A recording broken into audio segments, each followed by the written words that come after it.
જય માતાજી મિત્રો, જય શ્રી કૃષ્ણ। માગસર મહિનાની પૂનમના દિવસે ભગવાન દત્તાત્રેયની જયંતીનો પર્વ ઉજવવામાં આવે છે।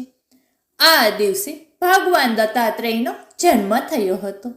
આ વર્ષે આ પર્વ 4 ડિસેમ્બર ગુરુવારના રોજ છે। ધર્મગ્રંથો મુજબ ભગવાન દત્તાત્રેય ભગવાન બ્રહ્મા, વિષ્ણુ અને મહેશના અવતાર છે। શ્રીમદ ભાગવત વગેરે ગ્રંથો મુજબ તેમને 24 ગુરુઓ પાસેથી શિક્ષા પ્રાપ્ત કરી હતી। દત્ત જયંતી નિમિત્તે આજે આપણે આ વિડીયોમાં સાંભળીશું ભગવાન દત્તની જન્મ કથા। ઓમ અત્રિ સુતાય વિદ્મહે અનસૂયા પુત્રાય ધીમહિ તન્નો દત્તઃ પ્રચોદયાત। સપ્ત ઋષિઓમાં એક ઋષિ એટલે ઋષિ અત્રિ તેમને કદર્મ કન્યા અનસૂયા સાથે લગ્ન કર્યા હતા। આ ઋષિ દંપતીનું જીવન ઉત્કૃષ્ટ હતું। બંનેના જીવનમાં સાત્વિકતાનો કેવો યોગાનો યોગ થયેલો। અત્રિ મહર્ષિ હતા તો અનસૂયા મહાસતી। બંનેની ખૂબ તેજસ્વી પ્રતિભા। અત્રિમાં અ એટલે નહીં અને ત્રિ એટલે ત્રિગુણ, જે સત્વ, રજ અને તમ એવા 3 ગુણોથી પર છે। તે એવી રીતે અનસૂયા એટલે સ્ત્રી સહજ ઈર્ષા, અસૂયા જેને સ્પર્શી શકી નથી એવી જીવંત નિખાલસતા એટલે અનસૂયા। આવા માતા પિતાને ત્યાં તેજસ્વી અને સર્વગુણ સંપન્ન દત્ત જેવા પુત્રએ જન્મ લીધો છે। એક વખત માતા લક્ષ્મી, માતા પાર્વતી તથા માતા સરસ્વતીને પોતાના પતિવ્રત પર અત્યંત ગર્વ થઈ ગયો હતો।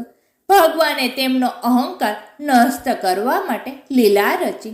તેના મુજબ એક દિવસ નારદજી ફરતા ફરતા દેવલોક પહોંચ્યા અને 3 માતાઓને વારાફરતી જઈને કહ્યું કે અત્રિ પત્ની અનસૂયાની સામે તમારું સતીત્વ કાંઈ પણ નથી।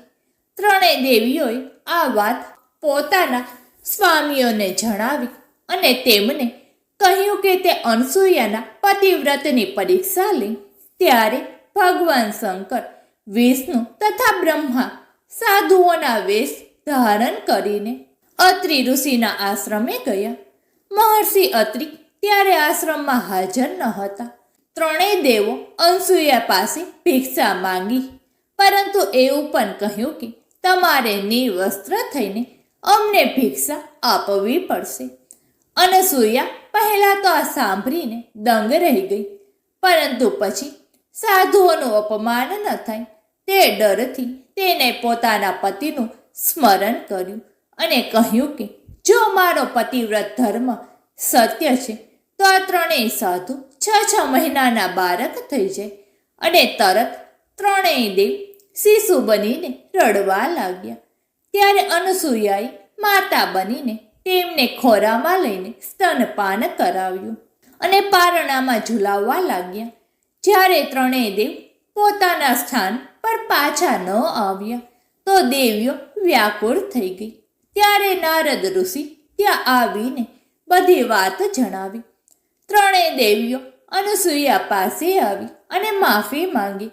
ત્યારે દેવી અનસૂયાએ ત્રિદેવને પોતાના પૂર્ણ રૂપમાં કરી દીધા।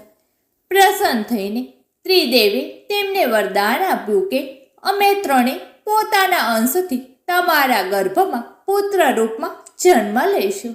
ત્યારબાદ આ બ્રહ્મા, વિષ્ણુ અને મહેશના અંશાવતાર રૂપ જન્મેલ બાળક તે દત્ત મહર્ષિ અત્રિએ પણ પ્રાર્થના કરતા ઈશ્વર પાસે હંમેશા એવું કહ્યું હતું કે હે પ્રભુ, તમે મને એવું સંતાન આપો કે જેમાં સર્જન કરનાર બ્રહ્માની, પાલન કરનાર વિષ્ણુની અને વિસર્જન કરનાર શિવની શક્તિરૂપ ગુણો હોય। સમયાંતરે પ્રભુએ તેમને એવો જ પુત્ર આપ્યો, તે દત્ત, જે અત્રિ ઋષિના ગુણ સંપન્ન સંતાન તરીકે આત્રેય કહેવાયું। આમ તેમનું દત્તાત્રેય એવું નામાભિધાન થયું। પ્રતિવર્ષ માગસર સુદ પૂનમ તેમની જન્મ જયંતી તરીકે ખૂબ જ ભક્તિભાવથી ઉજવાય છે।